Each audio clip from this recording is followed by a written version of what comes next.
একটা রেস্টুরেন্টে ফ্রেন্ডের সাথে একটু আড্ডা দিব। এখন বেশ বেলা পর্যন্ত সূর্যের আলো থাকে, প্রায় 8টায় আমাদের এখন এখানে সন্ধ্যা হচ্ছে। তো সামার টাইম আসছে ইনশাল্লাহ, so we are all looking forward to having many more sunny and happier weekends. আর আমি যদি হ্যাপি উইকেন্ড পালন করি আপনাদের সাথে তো আমি অবশ্যই ইনশাল্লাহ শেয়ার করব। রেস্টুরেন্টের ভিতরে খুবই পরিষ্কার ছিল, ছিমছাম ছিল, আমার কাছে ওদের ইন্টেরিয়রটা খুবই ভালো লেগেছে। তো আমরা দেখছিলাম অনেক অপশন আছে, বাট সবই ভেজিটেরিয়ান। ওদের ইন্দো চাইনিজ অপশন ছিল, তারপরে সাউথ ইন্ডিয়ান দোসা, তারপরে ওদের যে উত্তাপাম মানে ইডলি, সব রকমের অপশন ছিল। প্রাইসও মোটামুটি রিজনেবল রেঞ্জেই ছিল। আমরা অর্ডার করেছিলাম মাইসোর মাসালা দোসা। আমি সবসময় এই দোসাটাই অর্ডার করি এখন।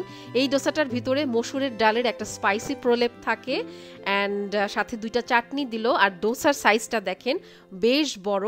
নারিকেলের চাটনিটা আমার কাছে অনেক মজা লেগেছে, টমেটোর চাটনিটা ওয়াজ ওকে। আর আমার ফ্রেন্ড সবচেয়ে পছন্দ করেছে এই সাম্বার। আমি যতদূর জানি এটা একটা ডালের মতো, ডাল সবজি এবং তেঁতুলের টক দিয়ে ওরা রান্না করে, মানে স্যুপের মতো করে খায়। সবজির পরিমাণটা একটু কম ছিল, কিন্তু সাম্বারের টেস্টটা খুবই ভালো ছিল, অতিরিক্ত স্পাইসিও ছিল না। তো আমার কাছে অনেক বেশি ভালো লেগেছে। এবং কোয়ান্টিটিটা দেখেন, সাম্বারের কোয়ান্টিটি কিন্তু অনেক ছিল। ইউজুয়ালি ডোসার সাইজ এবং চাটনি বা সাম্বারের কোয়ান্টিটি কিন্তু এখানে অটোয়াতে খুব বেশি থাকে না। তো কোয়ান্টিটি ওয়াইজ এই রেস্টুরেন্টটা মানে কি বলবো যে 10 on 10। তবে হ্যাঁ, টেস্টের কথা আমি যদি বলি, আমি অটোয়াতে আরেকটা রেস্টুরেন্ট ট্রাই করেছিলাম, ডোসা কিং। ওইটার ভিডিও কিন্তু আমি শেয়ার করেছি আই থিঙ্ক 1 থেকে 1.5 বছর আগে। ইউটিউব, ফেসবুক, ইনস্টাগ্রাম সব কিছুতেই আছে। ন্যাচারালি নাফিসা ডোসা কিং লিখলেই আপনারা পেয়ে যাবেন। ওই রেস্টুরেন্টটা was better then this one. মানে ডোসার টেস্ট যদি আমি কম্পেয়ার করি তাহলে ডোসা কিং ওয়াজ বেটার।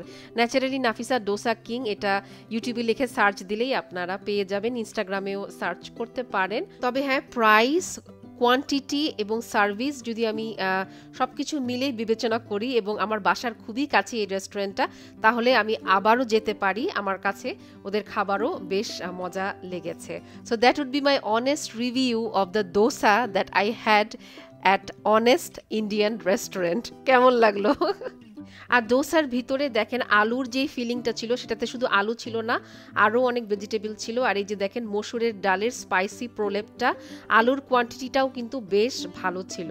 তো ওভারঅল আমি বলবো যে আমরা খুবই মজা করে খেয়েছি।